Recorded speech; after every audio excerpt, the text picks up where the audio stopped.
fancier with it. Looks like I have a, there we go. So don't forget, if you have an object that's inside another object, you're going to get a lot of issues like this. So that's why you have to be careful with how you manipulate things. So see, this is all broken up now. So just be really careful with that.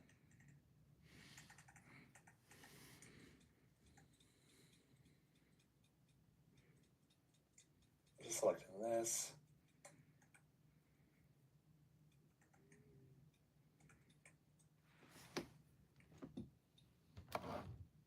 Hold on.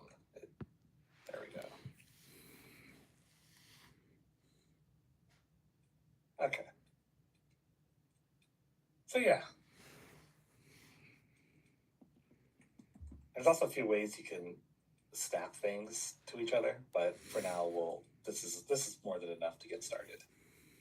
So yeah, if you need to build something into multiple things, you don't need to try to build it within the same mesh. You can create multiple different meshes and then just combine them. I could take this and say I want it to be more of a stack of cups. You don't have to try to create one object and make it look like a stack of cups. You could just duplicate what you created and pull it down. The duplicate tool that I'm using is called Control D, as in dog. If you wanted a specific way to duplicate it, you can go into Edit, and you'll see Duplicate. So I can just select these three, duplicate, and push down. Now I have a stack of cups. So again, you don't have to go through and try to model everything from scratch. You can always build upon what you can always just add things to what you've already created. Small things, and then slowly build them up over time. The last thing about modeling is just a simpler way of control. So if I wanted to create something with this square here, well, first let's give it thickness. Let's highlight everything, Control E, and then pull down to give it some thickness. Now, you see how it turned black here? This means that we're looking on the inside of the model. This is an issue because when you're coloring things, when you're trying to texture things, when you're trying to put lights on things, if it's inside out like this, it's not going to get affected. So it becomes an issue. To fix this, you just highlight your object, whether you're in face mode or normal object mode, you just click and drag over it to make sure it's selected. Go to Mesh Display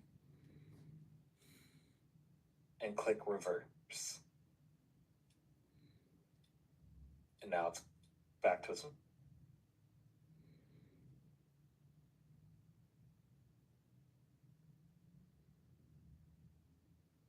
fix this headset.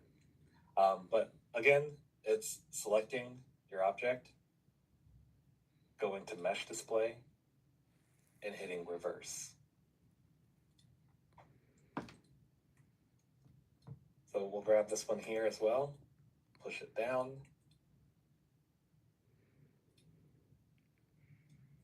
Let's do the same thing, Mesh Display, Reverse. That's how you fix that. You'll run into this issue a lot when you guys start doing week 2 stuff, which I have unlocked, so you're free to jump ahead on that if you want to. But yeah, that's how you would fix that. Now, the last thing I wanted to talk about the modeling is why we have 2 different shapes here, or not 2 different, 2 of the same shapes here, but with different amounts of geometry or amounts of subdivisions. So I just have this up so that I can show you an example of control. So this here, let's say I wanted to create a, I don't know, we'll just build something up.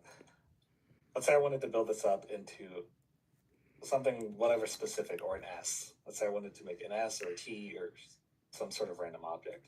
I go to face mode, I'm just selecting this one face, hitting Control E to extrude, I move it up, Control E again,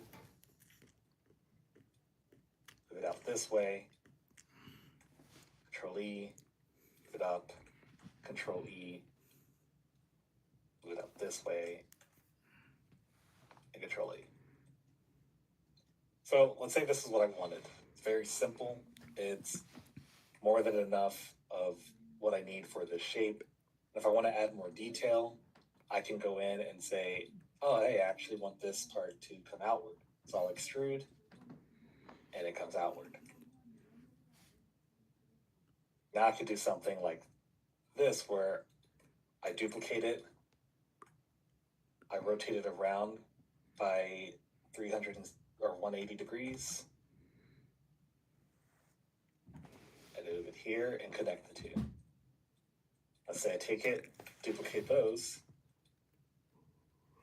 and I do the same thing where I want it to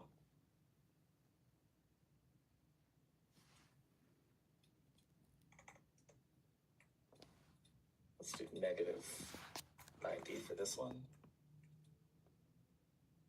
And I'm just gonna move it over here, connect it there, move this over here, and connect it here. Now, it's not perfect. There's a way to make this perfect, but we're gonna request perfect from you guys. We're just learning and stumbling our way through. But now we have something like this. Heck, I can even duplicate this, scale it upward, put it on top, and now we can start creating either a chess table or whatever random thing we need have use for this. And we can keep editing this. We can keep adding things to this. There's a lot of different tools here, like bevel, where I can select the edge. And if I hit Control B as in boy, it'll do a bevel. And this little menu pops up. And we'll get into these tools later next week, so you don't need to mess with this. If you want to, you're free to do so, but I won't go into detail on it right now. But this is just one way of creating something, knowing what you need and knowing how much detail you need in that object to create it. So just like how we only did a few segments of this for these legs here, if I go back to the same shape, this cube,